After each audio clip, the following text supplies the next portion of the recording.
The 101st Infantry found themselves trapped, surrounded on all sides by an enemy they thought unstoppable.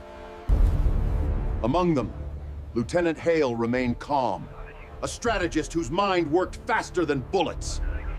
Captain Graves, senior officer, scoffed at Hale's warnings, confident his men could hold any line.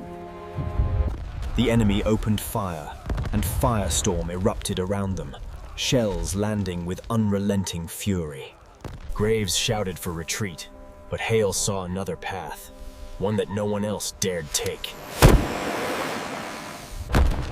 With a flare gun, Hale sent a signal tampering, the beginning of an unthinkable counterattack. The enemy advanced, confident they had the Americans surrounded, unaware of the trap waiting above. Then, from the ridges above, American artillery opened fire, shattering the enemy's advance in seconds. Captain Graves froze, unable to believe what had just saved his men. The calm defiance of one officer.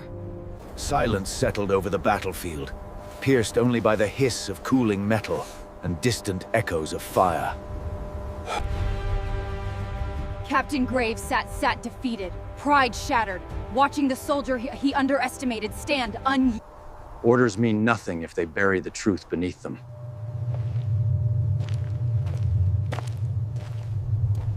Hours later, the commanding major arrived, surveying the scorched ridge, fallen soldiers, and the small platoon still holding the line. The hill was almost lost.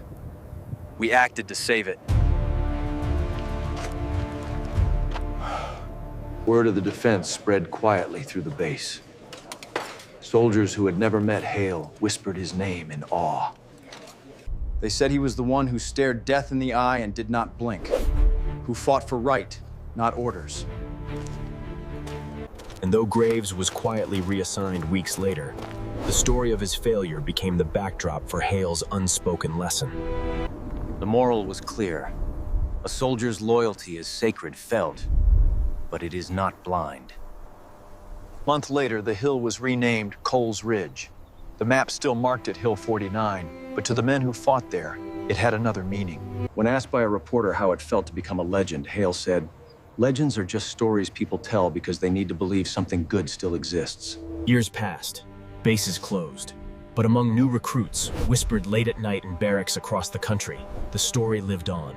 They spoke of the soldier who defied orders, not out of rebellion, but duty, teaching that obedience without reason is surrender without honor. Even now, the ridge remains quiet, wind sweeping over stones, carrying echoes of that long. And if you listen closely, you can still hear it. The calm, steady voice that turned chaos into purpose. Because sometimes, the bravest act in war isn't to advance. It's to stand firm when every order tells you not to. Hale's stand became a symbol, not of defiance for its own sake, but of courage rooted in clarity and conscience.